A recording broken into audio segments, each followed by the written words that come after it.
किसी पर भरोसा करना गलत नहीं है, लेकिन अगर आप किसी पर अंधा भरोसा करते हैं, चाहे वो आपका प्यार ही क्यों ना हो, तो इसकी बड़ी कीमत चुकानी पड़ सकती है। आज की कहानी एक ऐसी ही लड़की की है जो अपने बॉयफ्रेंड पर बेइंतहा प्यार और भरोसा करती है। मगर इसकी इतनी बड़ी कीमत उस लड़की को चुकानी पड़ी जिसकी कल्पना उसने भी कभी नहीं की थी। 2006 में घटी इस घटना ने हर किसी को झकझोर कर रख दिया था। प्यार से शुरू होकर हैवानियत की इंतहा तक पहुंचने वाली इस पूरी कहानी के बारे में जब आप भी जानेंगे तो आप भी शॉक्ड रह जाएंगे। तो आखिर क्या है आज की पूरी कहानी? चलिए जानते हैं सब कुछ इस वीडियो में डिटेल से। इस पूरी कहानी में हम सभी के लिए एक बहुत बड़ी सीख भी है, तो वीडियो में आखिर तक जरूर बने रहें। कहानी शुरू करने से पहले अगर आपने अब तक क्राइम की कहानी चैनल को सब्सक्राइब नहीं किया है तो जल्दी से चैनल को सब्सक्राइब कर बेल आइकन जरूर दबा लीजिए। तो चलिए अब कहानी शुरू करते हैं। ये कहानी नॉर्थ वेस्ट दिल्ली के मॉडल टाउन थाने के अंतर्गत रहने वाली आरजू चौहान नाम की एक लड़की की है। घटना के समय यानी 2016 में आरजू की उम्र यही कोई 21 साल की थी तथा वो दिल्ली यूनिवर्सिटी के लक्ष्मीबाई कॉलेज में हिंदी ऑनर्स की फाइनल ईयर की स्टूडेंट थी। आरजू लगभग 9 बजे डेली सुबह कॉलेज आ जाया करती थी और फिर पढ़ाई खत्म करने के बाद अपने घर चली जाया करती थी। रोज की तरह 2 फरवरी 2016 को भी आरजू घर से कॉलेज के लिए निकलती हैं। आरजू के घर वाले भी निश्चिंत होकर अपने अपने काम में लग जाते हैं, मगर घर वालों को तब थोड़ी फिक्र होने लगती है जब वो देखते हैं कि आरजू के वापस आने का समय हो गया है, मगर अब तक आरजू कॉलेज से वापस नहीं आई है।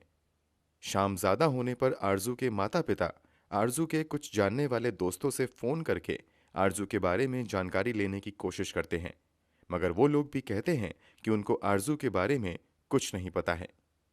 शाम ज्यादा होने पर आरजू के माता पिता अपने कुछ और जानने वालों को फोन करते हैं तथा उनसे आरजू को ढूंढने में मदद करने की अपील करते हैं। इस तरह कई लोग मिलकर आरजू की तलाश में लग जाते हैं, मगर पूरी रात तलाश करने के बाद भी ना तो आरजू का कोई अता पता चलता है और ना ही आरजू घर वापस आती है। अब अगली सुबह यानी 3 फरवरी 2016 को आरजू के माता पिता लक्ष्मीबाई कॉलेज जाकर अपनी बेटी के बारे में पता लगाते हैं। यहां आकर आरजू के बारे में उन्हें कुछ ऐसी बातों का पता चलता है जिसके बारे में शायद उन्होंने पहले कभी सोचा भी नहीं था। आरजू के दोस्तों तथा कॉलेज रिकॉर्ड से पता चलता है कि आरजू रोज कॉलेज तो आती थी, मगर वो सिर्फ 9 बजे से 10 बजे के बीच एक क्लास करके कॉलेज से बाहर निकल जाती थी। फिर वो 1 से 2 बजे के बीच होने वाली एक क्लास के लिए ही कॉलेज वापस आती थी। माता पिता के लिए ये खुलासा थोड़ा हैरान करने वाला था, मगर ये सच्चाई थी जिसे नकारा नहीं जा सकता था। इसके बाद कॉलेज प्रशासन आरजू के माता पिता की मुलाकात आरजू के कुछ दोस्तों से करवाते हैं। उनसे पता चलता है कि अक्सर 10 बजे तक क्लास खत्म करने के बाद आरजू कॉलेज के बाहर निकल जाती थी। यहाँ एक लड़का आरजू को रिसीव करने आता था। इस बारे में जब और इंक्वायरी की जाती है तो आरजू के कुछ करीबी दोस्त बताते हैं कि आरजू ने एक दो बार उस लड़के के बारे में अपने दोस्तों को बताया था कि इसी से उसकी शादी होने वाली है। अब इस खुलासे के बाद मामले की जानकारी मॉडल टाउन थाने को भी दे दी जाती है। सारी जानकारी लेने के बाद पुलिस वाले भी कॉलेज आते हैं। यहां आकर वो सबसे पहले सीसीटीवी फुटेज खंगालते हैं। 2 फरवरी की सीसीटीवी फुटेज देखने पर पता चलता है कि कॉलेज से निकलकर आरजू किसी लड़के के साथ कार से जा रही हैं। आरजू के माता पिता उस लड़के की पहचान नवीन खत्री के तौर पर करते हैं। 23 साल का नवीन खत्री आरजू के ही पड़ोस में रहता है।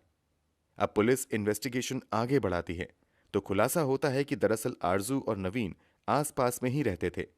यहीं आसपास रहते हुए इन दोनों की मुलाकात होती है और धीरे धीरे ये मुलाकात दोस्ती में बदल जाती है।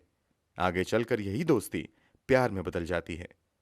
दोनों साथ मिलकर जीने मरने की कस्में खाने लगते हैं और बहुत जल्द शादी करने का वादा भी कर लेते हैं। दोनों अपने इस फैसले के बारे में अपने अपने परिवार वालों को बताने का फैसला करते हैं।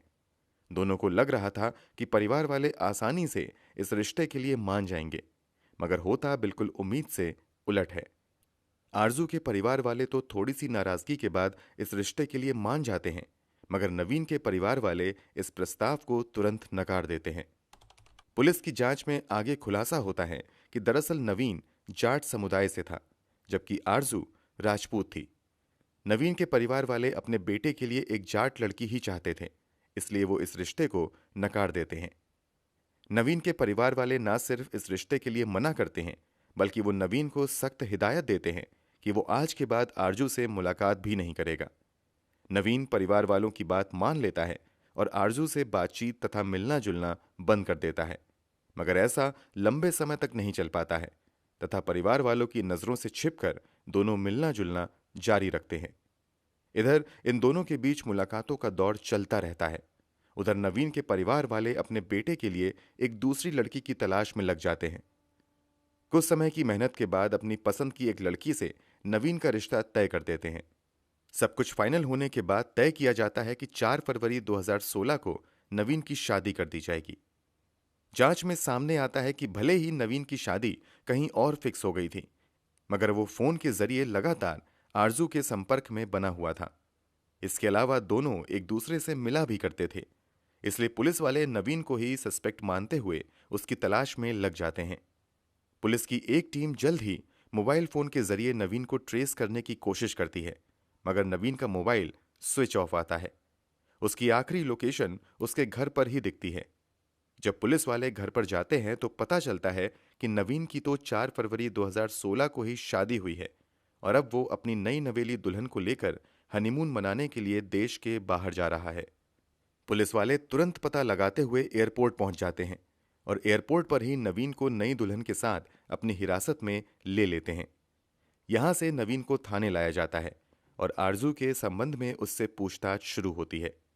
शुरू में तो नवीन कहता है कि कई महीने पहले ही आरजू से उसका संपर्क खत्म हो चुका है, मगर जब पुलिस वाले सारे सबूत नवीन को दिखाते हैं तो नवीन मान लेता है कि वो कांटेक्ट में है और 2 फरवरी को वो आरजू से मिला भी था, मगर कुछ ही देर बाद रास्ते में वो उसकी कार से उतरकर कहीं और चली गई थी।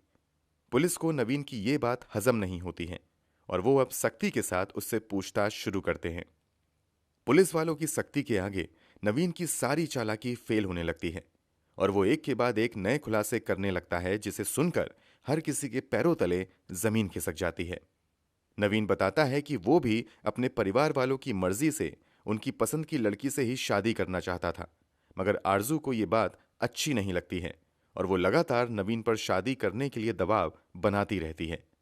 नवीन के मुताबिक वो आरजू के कहने पर ही उससे लगातार मिलता जुलता रहता है। ऐसा होते होते नवीन की शादी का दिन भी करीब आ जाता है। नवीन के मुताबिक जब वो अपने रिश्तेदारों को अपनी शादी का कार्ड बांटने जा रहा था, तभी एक बार फिर से आरजू उसे मिलने के लिए बुलाती है और 2 फरवरी को नवीन के साथ निकल जाती है। नवीन के मुताबिक जब ये दोनों कार्ड बांटने अपने रास्ते पर आगे बढ़ ही रहे होते हैं, तभी कार के अंदर ही शादी की बात को लेकर ही आरजू तथा नवीन में तेज बहस होने लगती है। इसी बहसबाजी के बीच नवीन आरजू के गले में लटक रहा दुपट्टा पकड़ लेता है और वो तब तक उस दुपट्टे को खींच कर रखता है जब तक कि आरजू का शरीर ठंडा नहीं पड़ जाता है। नवीन के मुताबिक आरजू की हत्या करने के बाद उसे समझ ही नहीं आता है कि लाश को कहां ठिकाने लगाया जाए, इसलिए वो थोड़ी देर वहीं पर खड़े रहता है। फिर सोचने के बाद वो लाश को कार में ही रखकर सुनसान इलाके में चला जाता है तथा वो लाश को जलाने की कोशिश करता है, मगर लाश जब आसानी से नहीं जलती है तो उसे पकड़े जाने का डर लगने लगता है और एक बार फिर से वो लाश को अपनी कार के पिछले हिस्से में रख लेता है। पकड़े जाने के डर के बीच वो आरजू की लाश को कार में ही रखकर कार्ड बांटने निकल जाता है और अपने कुछ रिश्तेदारों के यहां कार्ड देकर एक बार फिर से लाश को ठिकाने लगाने की जुगाड़ में लग जाता है। पुलिस की पूछताछ में किए गए खुलासे के मुताबिक जब नवीन को लाश ठिकाने लगाने का कोई आइडिया नजर नहीं आता है, तो वो तय करता है कि वो अपने 4 मंजिला घर में ही आरजू की लाश को छिपाएगा। प्लान के मुताबिक नवीन ऐसा ही करता है और वो रात भर इधर उधर समय काटने के बाद सुबह के लगभग 5 बजे अपने घर पर पहुंचता है। चूंकि आरजू की लाश भारी थी, इस कारण वो अकेले लाश को उठाकर घर ले जाने में सफल नहीं हो पाता है। इसलिए वो कुछ पैसे देकर पास में ही एक कबाड़ी का काम करने वाले लड़के को मदद के लिए बुलाता है और उसकी मदद से लाश को उसी कमरे में लाकर वेंटिलेशन शाफ्ट पर छुपा कर रख देता है, जिस कमरे में वो शादी के बाद अपनी नई नवेली दुल्हन के साथ रहने वाला था। इस तरह 3 फरवरी की सुबह सुबह नवीन लाश को कमरे में छिपा देता है और इसकी भनक किसी को ना लगे, इसलिए वो पूरे घर में लगातार परफ्यूम छिड़कता रहता है। नवीन तो अपना गुनाह छिपाने के लिए परफ्यूम छिड़क रहा था, मगर घर वालों को लगता है कि वो अपनी शादी की खुशी में लगातार घर में खुशबू छिड़क रहा है। इधर आरजू की लाश घर में पड़ी हुई थी और उधर प्लान के मुताबिक ही 4 फरवरी को नवीन अपने घर वालों की पसंद की लड़की से शादी कर लेता है और अपनी नई दुल्हन को इस कमरे में लेकर आता है जहां शाफ्ट पर आरजू की लाश रखी हुई थी। नवीन के इस खुलासे के बाद हर कोई हैरान रह जाता है और फिर उसी की निशानदेही पर पुलिस घरवाले में छापेमारी करके आरजू की लाश बरामद कर लेते हैं। इस घर से लगभग 100 से ज्यादा परफ्यूम तथा रूम फ्रेशनर की बोतल भी बरामद की जाती हैं। ये सभी बोतल पिछले 2-3 दिनों में ही घर में लाश की बदबू को छिपाने के लिए इस्तेमाल की गई थीं। इस पूरे खुलासे के बाद नवीन को गिरफ्तार कर लिया जाता है।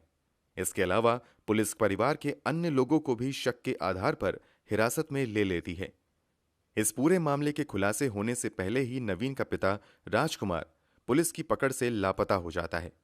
जांच में यह बात भी सामने आती है कि नवीन का पिता राजकुमार एक हत्या के केस में 2005 से ही तिहाड़ जेल में बंद था तथा वो 2 दिन पहले ही अपने बेटे की शादी में जेल से पेरोल लेकर बाहर आया था।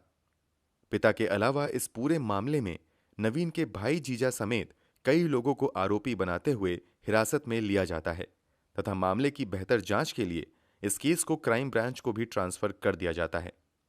इस पूरे केस के खुलासे के बाद हर कोई तब और हैरान रह जाता है जब पता चलता है कि एक तरफ आरजू बीए फाइनल ईयर की स्टूडेंट थी जबकि लड़का नवीन महज 10वीं पास था। इसके बावजूद उसने आरजू को अपने प्यार में फंसा लिया था। फिलहाल इस केस की बात करें तो आज भी आरोपी जेल में है जबकि आरजू का पूरा परिवार कभी ना मिटने वाले दर्द के साथ आज भी जी रहा है। दोस्तों, इस पूरी कहानी के बारे में आपकी क्या राय है? कमेंट बॉक्स में जरूर बताएं। अगर आपको हमारी मेहनत पसंद आई हो तो इस वीडियो को लाइक करते हुए शेयर भी जरूर करें। अगर आपने अब तक क्राइम की कहानी चैनल को सब्सक्राइब नहीं किया है तो जाने से पहले चैनल को जरूर सब्सक्राइब कर लें। लेटेस्ट वीडियो की जानकारी के लिए बेल आइकन दबाना ना भूलें। क्राइम की दुनिया से जुड़ी ऐसी ही कहानियों के लिए हमारे साथ लगातार जुड़े रहें। धन्यवाद।